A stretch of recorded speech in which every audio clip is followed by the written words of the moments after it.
Hi everybody, Quentin here from Modo. We're sat with Ed Porter from Infinity. We're at Modo HQ with Claire King, a very good friend and a colleague who I've worked with for many years now. We're here with Charlotte Johnson from Krakenflex, who we've been wanting to get on for a while. We're here at Modo HQ in Birmingham, and we've got Paul Mason with us from Harmony Energy, here to talk about all things batteries. What are the hot potatoes right now? What are the grey areas that the energy storage industry is trying to come to terms with, if you like? Well, there's the biggie, which is that we don't have storage isn't recognised as a separate asset class in energy regulation at the moment. Yeah. It's sort of shoehorned into generation, and obviously it isn't generation.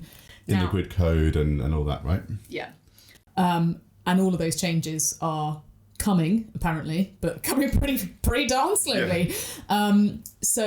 Yeah. That's big challenge number one. Now, some of the problems around that have been solved, like there was the issue of double charging. Yeah. So you'd get charged in industry charges on the electricity that was imported, and then as you charged the battery, and then you'd pay the same charges again as the electricity was discharged back into the grid. It's so crazy. I mean, obviously it's changed now, but you can't believe that was the way that it worked. But it was for a while, right? Yeah.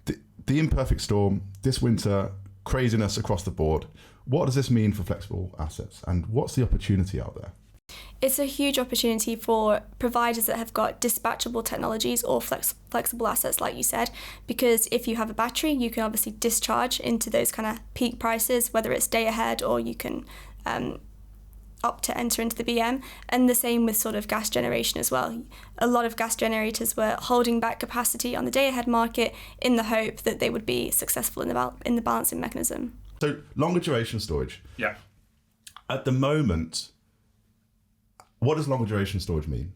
Like, how long is longer duration? And is there a market for longer duration storage? And what's going to happen? Yeah. Because you watch this very closely, I'm sure. Yeah, good question. So the definition of long/longer duration storage is an interesting one. So I think long duration storage, genuinely long duration storage, is probably you're talking interweek.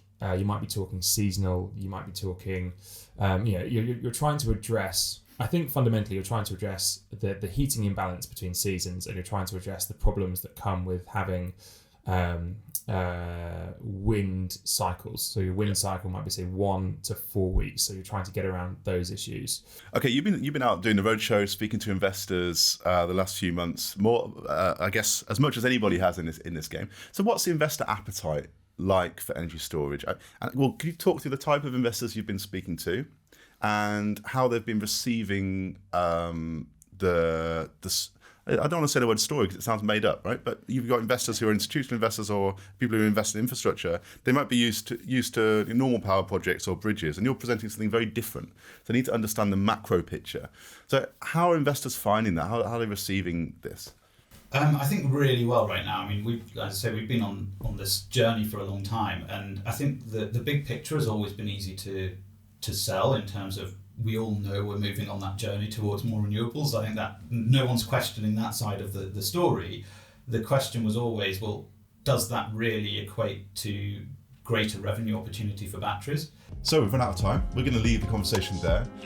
We talked about a few things. We're going to put some links in the comments to what we talked about, maybe some dog photos, who knows.